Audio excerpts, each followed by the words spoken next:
Hey guys, welcome back to the Scrappy Mezzo. I am not in my house right now. I am in my parents' house because my apartment is 80 degrees. However, this is a perfect place to be with today's video, which is things that I wish I spent more time on in college, or things I regret in college. I don't know what the title of this video is yet, but we're just gonna go with it. Okay, so I am in my 4th year as a professional opera singer, and there are things that I wish I could go back and tell baby Kaylee. This would be really useful if you concentrated on this now and you wouldn't have to do it later, and you're going to be using it all the time. So I wanted to share some things that I would tell myself in college as a 17-year-old that knew nothing about the world of opera. I took voice lessons to learn my college audition songs. I applied to one school and one school only. Yeah, there are just a lot of things that there are a lot of things I don't regret. I loved my college experience. I did. I absolutely loved it. I don't have many regrets.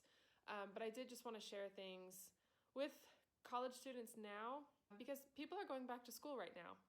And whether you're online or in person, it just depends. I don't know what your school situation looks like.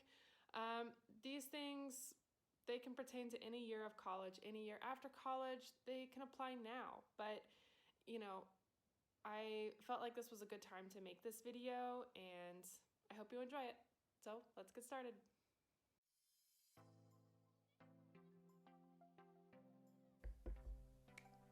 Okay, so my first one is piano. This sounds like it's super obvious, but a lot of times when you're in school, you have maybe 2 or 3 semesters of piano lessons, and then that's it. With my current set of skills, I can play my melody lines, I can play bass lines, I can generally play right and left hand, but just not together.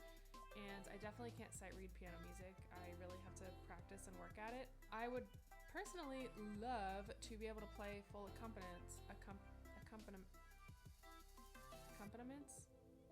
Accompaniments? Is that right? I don't know.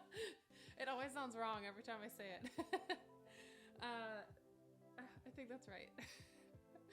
But, you know, at this point in my career, if I could play the full thing, if my piano skills were up to scale, then I would probably save a lot of money on some coachings. It really becomes important. Not only you have to learn your music, you have to know your melody line, but at this point I've done some pretty difficult shows, and sometimes you are pulling notes out of nowhere, and you really have to know your music inside and out. And so if you can play what's underneath you, even better, because that's just going to make your practice time even more efficient. And also, I was teaching voice lessons for a while, and I just really couldn't play the accompaniments. Oh my gosh, I'm never gonna say that word right. I just couldn't play the music to the classical pieces or what was actually on the page. A lot of times what I did is if it was a musical theater piece, I would play the chord chart because I can read chord charts. I grew up playing in the church, mainly with my guitar. I would have been a better teacher. And if you are in school right now and you are a music ed person, then absolutely spend more time on your piano skills, because if you were teaching choir, you're going to have to play those those accompaniments. And accompaniment. That's right, accompaniment.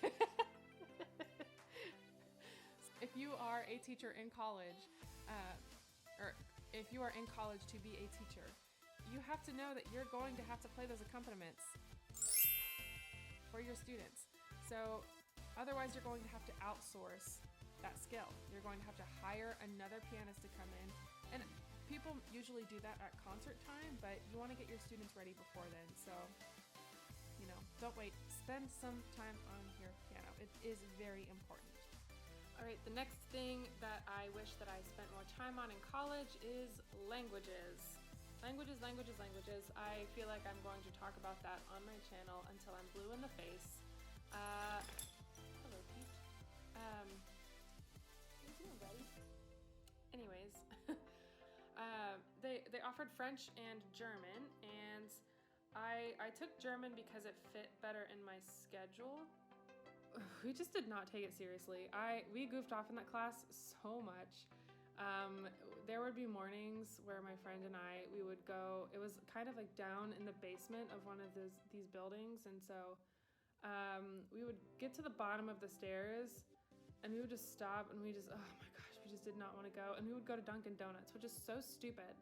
You know, take the basics of what you're learning in your language class, and then learn outside of class. There's so many apps that are free. You should try speaking in the language, just get it working in your mouth, practice writing in that language.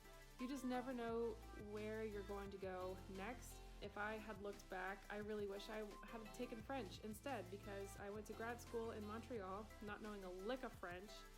I knew like basic greetings, but I totally could have spent that summer on free learning apps and learning the language, but I got there and I didn't know anything, and I couldn't understand what people were saying, and I wasn't even pronouncing words right, because I just hadn't really internalized that. And so, you know, I totally could have started off living in Montreal with a totally different basis of the language.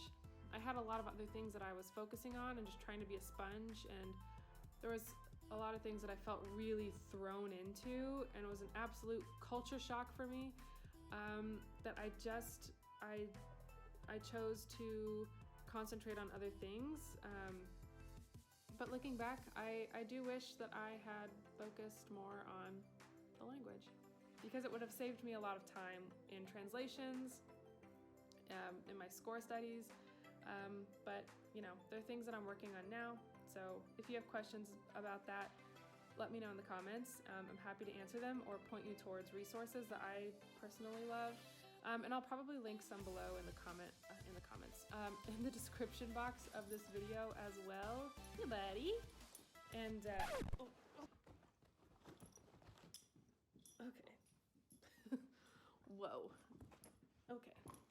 Sir is ready to play. Anyways. Learn your languages. All right, my next thing is exploring outside opportunities.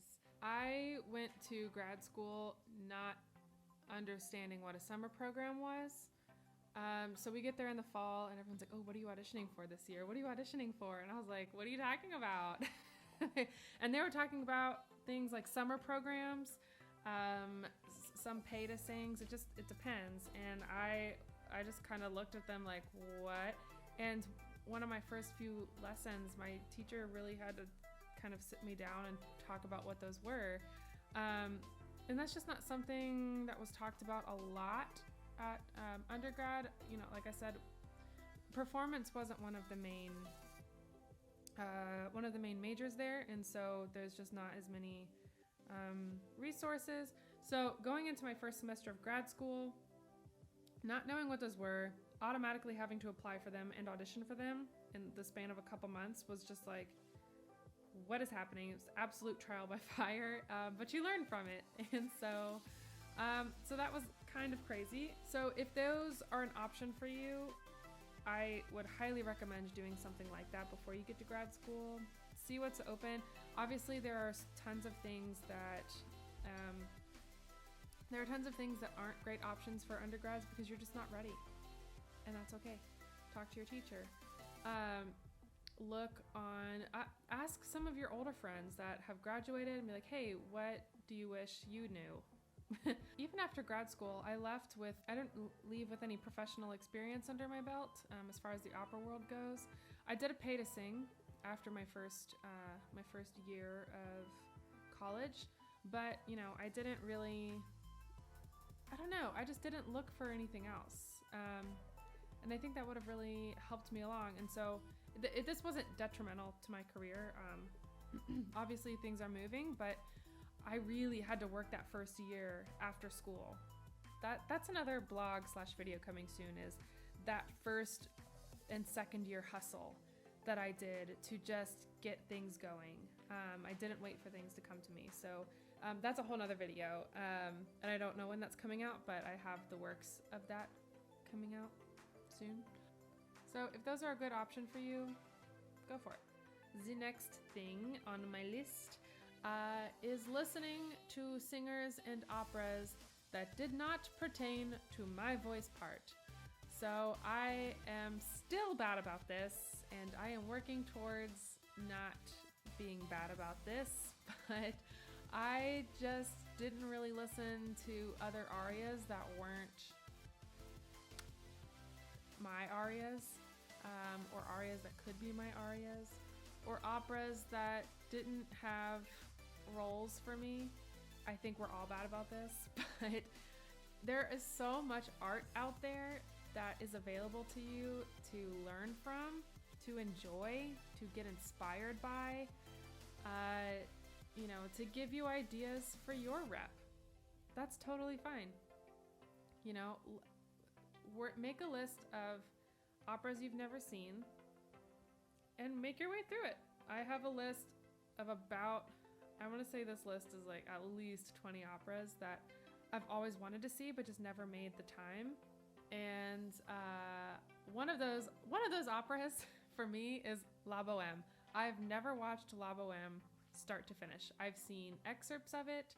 I've heard the arias 9 million times, but I've never really watched it. And for a while, I was like, oh, I've never seen Boheme, and I'm an opera singer, but that's really dumb. So that's my plan on watching it, and I kind of want to make a big deal out of it. I don't know. We'll see. Just get online, even if you don't know, even if you're watching something without subtitles, just watch it. Who cares? Listen to things and listen to singers that aren't your voice type, and listen to older singers. Listen to those grainy recordings of some of the greats back then. Listen to singers now. Listen to all kinds of people. You're going to learn so much from it. The next thing that I wish that I had done in college is to stop and smell the roses. Don't be so busy. Oh my gosh, I was ridiculously busy in school, and part of that is classes. Like I said, I was a double major. I had a Bible minor. I was in a Greek club. I was in 2 choirs and opera. We had chapel that we had to go to every Tuesday and Thursday. It was just like, we had service hours that we all had to do, and I filled my schedule so much. But you don't have to wear yourself thin all the time. I wish I gave myself more time to chill out, because I had no chill. I had no chill in college. If you find yourself being overwhelmed, try dropping something, moving a class to the next semester if you can. Figure out what works for you, but don't wear yourself to the bone, because that part is not worth it. You need your sleep and you need your health, and it's just, you're going to learn better that way. I really wanted to make this video because people are going back to school right now. Whether it's online or in person, I don't know what your school experience looks like, and I know it's totally different than when I was in school. But I hope that you can take some nuggets of advice from this video. I know that you have different things that you are going to prioritize because you are different than I am. And you might not be studying to be an opera singer. You might be studying to be a music teacher or a church musician or somewhere in the music business. But there's a lot of things I think that I've said in here that hopefully translate to, hey, like, you actually are going to be using this stuff later on. So I hope this helps, and I hope you guys have a great rest of your day. Thank you so much for watching this video. If you have things that you regret about college, or not taking advantage of in college, or if you're a teacher, I know I have a lot of teacher friends. If you have things that you want your students to know, leave them in the comments below. If you have things that you have questions about, please leave them in the comments below. And I'm happy to answer them and acknowledge them and just communicate with you guys. So thank you so much for watching. Please like and subscribe to this video. Hit the notification bell so you know when I am posting, which is every Friday. Thanks for watching The Scrappy Mezzo. We'll see you next time.